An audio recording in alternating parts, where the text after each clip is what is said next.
guys, welcome back to my channel. Today is all about my fall reading recommendations.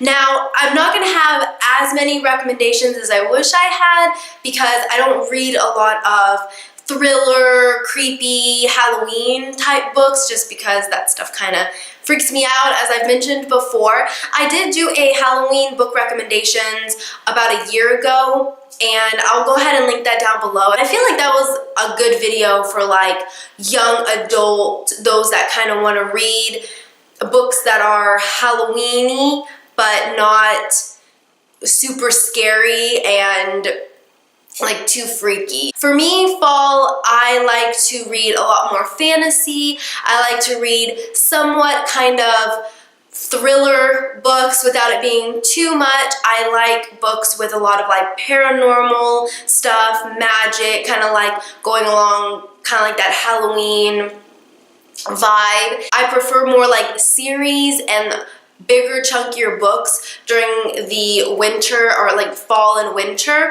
versus like the spring and summer. I like a lot of like fluffy, cutesy, standalone books and stuff like that. The first book I have to recommend is Fangirl by Rainbow Rowell. Now you're probably thinking, wait, that's really cutesy, that's a standalone. Yes, but I really like this because the whole main premise of this book is we follow Kath. She's a twin, and her sister are going off to college, and she has to pretty much learn how to be more independent, and she also writes a lot of fan fiction on their version of Harry Potter. And what I like so much about it is that there's so much emphasis on the college experience in Fangirl, and it really makes me think of fall, like back to school. Colleges always start, you know, in September. So that's why I kind of had to mention Fangirl, because of that like back to school vibe that you get, and how much you really see Kath. She goes to class, she's in the dorm. I mean, you really follow her throughout this college experience. To me, like fall is back to school. So I had to mention it. Next, I have the Raven Cycle Quartet by Maggie Stiefvater.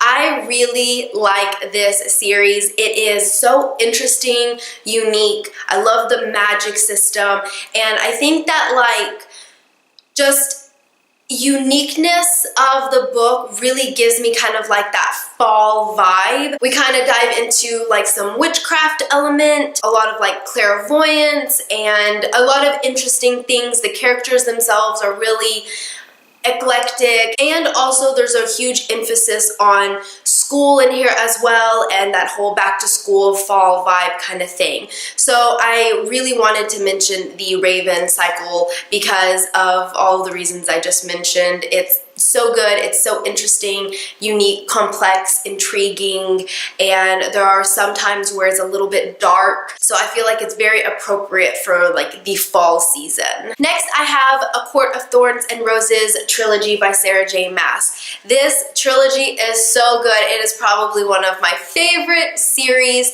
and it is more like new adult. So our main characters, I think we follow them like into their 20s, and it's a little bit darker of a story.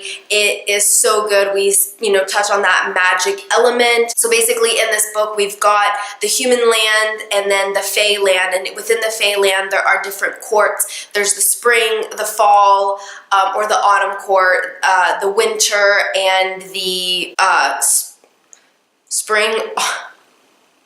summer court. Hello. And Sarah J. Maas has another series, the Throne of Glass series, but this series is a little bit more adult, it's darker. There are a lot of scenes that may not be appropriate for kids. So to me, I recommend this more for fall, and maybe her Throne of Glass series more for like winter reads. The series is phenomenal, and I absolutely love it, and I highly recommend it. Next on my list is Nevernight by J. Kristoff. I'm currently reading this, and this is an adult fantasy book about assassins, and it is dark, it is gruesome, violent, very, very interesting. I love the concept, I love the plot, the writing style is very different, and even though I haven't finished it, I have a feeling I'm going to be continuing on with this series, and I highly recommend it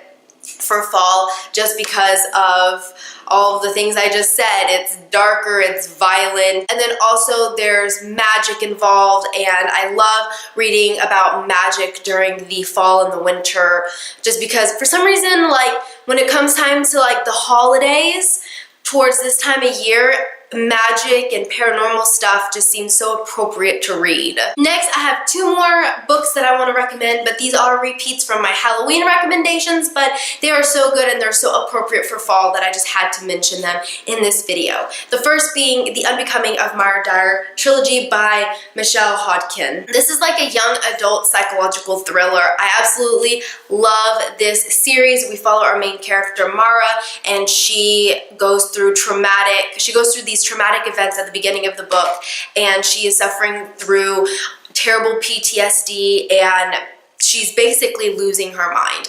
And what makes this book so kind of creepy is the fact that it is written in first person. So we're following Mara through all of this, and so we don't know if she is a reliable narrator or not. We're basically seeing what she's seeing, and we're going crazy with her. And it is so good, so interesting, and as I said, like a really good young adult psychological thriller. And lastly, I have The Diviners by Libba Bray. This is going to be a trilogy, a series. I'm not positive. I think it's a trilogy. I can't remember. But in this series, we follow our main character, Evie, and she has this gift where she can touch an object and she can sense what the person, like she can tell their darkest secrets. She lives in New York in the 1920s, and there are all of these really gruesome murders going around New York, and Evie is trying to, she ends up trying to figure out who the murderer is by touching objects of those that are deceased. And it's very creepy. It's definitely thrilling. At times I thought it was really intense. It is young adult, so it's not too freaky. The second book, Lair of Dreams, I wouldn't consider it as psychological, like as much of a thriller. And the third book should be coming out, I think, this October. So I'm really interested to see how this story is going to kind of wrap up and where it goes, because I didn't enjoy Lair of Dreams as much as I did The Diviners, but I feel like The Diviners is a great book to read during the holidays. Alright guys, well that is it for this video. I'm sorry that I didn't have more fall recommendations, but I feel like I'm going to have a decent amount of winter recommendations. So I can't wait for November to kind of be here so that I can film that, because I've got quite a few new books that I really want to recommend for like the winter holidays. So I hope you guys are having a great evening, and I will see you guys in another video. Bye!